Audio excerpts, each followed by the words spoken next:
Selanjutnya sterilisasi. Sterilisasi ialah pembebasan suatu benda dari organisme-organisme hidup seperti jamur, virus maupun kuman, baik secara fisika maupun secara kimiawi. Secara kimiawi contohnya menggunakan etilen alkohol pada tangan sebelum pengambilan spesimen dari penderita. Sedangkan contoh secara fisika dengan panas kering menggunakan oven yang temperaturnya 160-70 derajat Celcius. Terdapat zat kimia. Germisida atau germisid ialah zat yang dapat membunuh kuman. Bakterisida merupakan zat yang dapat membunuh bakteri. Fungisida yang dapat membunuh fungi atau jamur. Virusida ialah virus yang dapat membunuh virus. Sporisida zat yang dapat membunuh spora. Seperti dapat dilihat selebihnya tata nama zat kimia. Kemudian disinfektan ialah proses sterilisasi benda-benda mati, misalnya pada lantai ruangan meja operasi. Disinfektan ini zat kimia yang digunakan dalam proses disinfeksi antiseptis atau infeksi, yakni proses sterilisasi yang menghalangi terjadinya infeksi tidak toksik terhadap jaringan hidup sehingga dapat digunakan untuk jaringan hidup, seperti menghapus kulit yang akan disuntik dengan menggunakan alkohol 70%.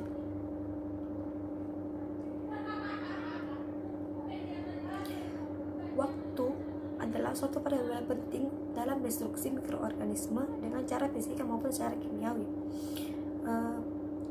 Zat yang digunakan membunuh bakteri itu diberi waktu secukupnya. Lamanya waktu digunakan akan tergantung pada jumlah populasi bakteri awal.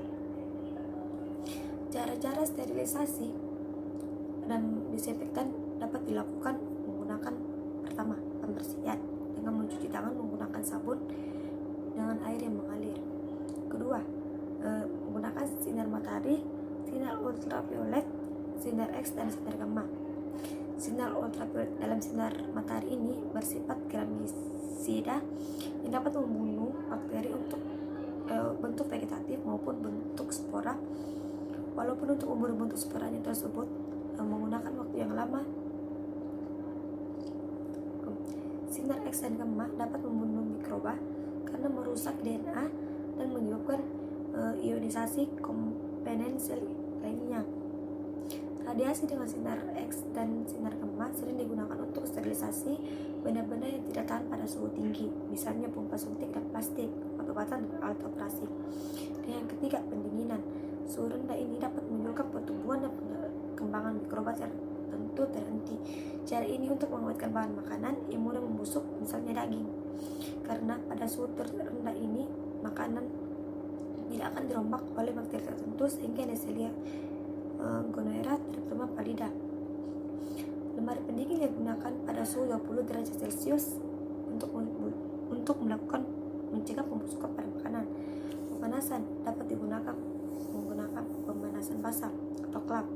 Penggunaan uap air disertai dengan tekanan memiliki suatu ruangan yang mampu menahan tekanan di atas 1 atm.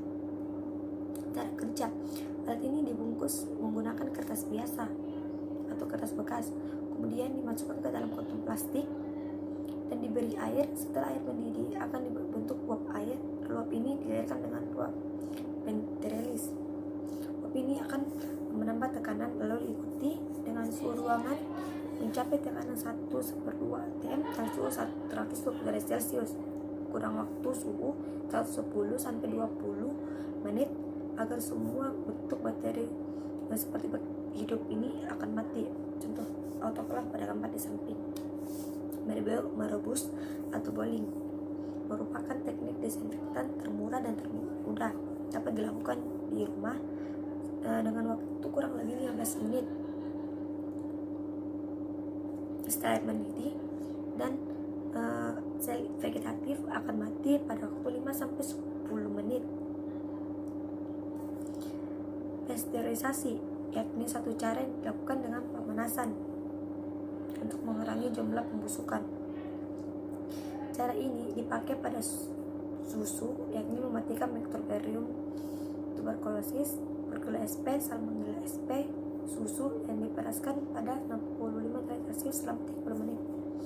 Pemanasan kering, contohnya pembakaran, merupakan sterilisasi yang 100% efektif, namun penggunaannya sangat terbatas. Open alat-alat dari gelas seperti tabung es, botol, dan alat-alat dari kartun yang digunakan dengan pemanasan 170 derajat Celcius selama 1 jam. Bila ada bahan dari kartun, jangan lebih dari 180 derajat. Jika suhu tersebut mencapai 100 derajat, oven juga dibuka karena alat gelas akan pecah dan pendinginan akan meledak. Contoh gambar di samping. Sedangkan pengeringan ini akan menyebabkan larutan di sekeliling mikroba menjadi hipertonis, sehingga air akan masuk dari sel mikroba dan sel akan mati. Gangguan ini akan diperlambat bila ditambahkan garam dan bumbu-bumbu seperti pembuatan ikan asin atau dendang. Penyaringan atau filtrasi untuk membuat sterilisasi cairan atau larutan yang termofilip mudah rusak karena pemanasan, seperti serum, enzim, atau antibiotik. Contohnya filter antara lain filter Sieps terbentuk dari aspek. Filter ini mempunyai pori-pori yang sangat halus, 0,1 sampai 0,2 mikrometer, sehingga filtrasinya bebas dari bakteri tetapi tidak bebas dari virus, karena virus masih dapat lolos dari saringan tersebut. Terima kasih.